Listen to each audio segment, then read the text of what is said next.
سفرم پیغامی مرا به آچه جانم ببره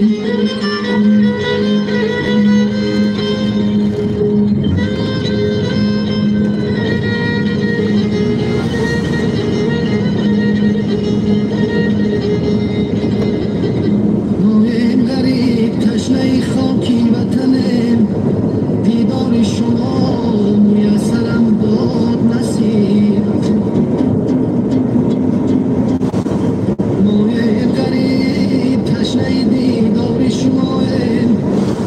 در فکری وطن بودم با دستی دعای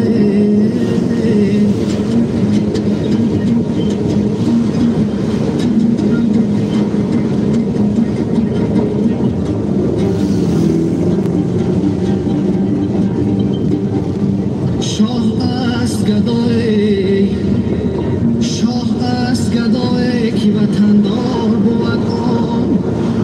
در ملکی غریب بواره مثل گدای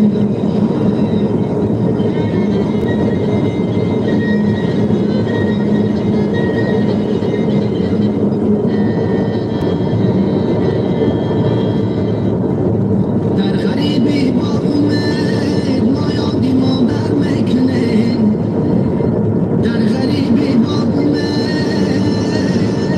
ما یادی مادر میکنیم یادی یارو یادی خواهر یادی برادر میکنیم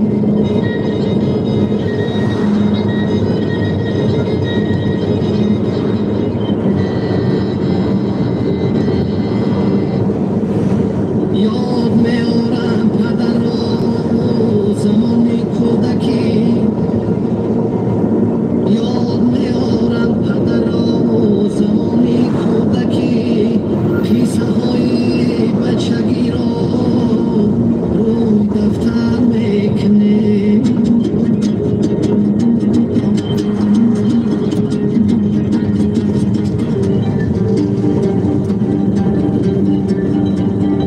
از بزرگان پنده ها داریم در کلباری خوب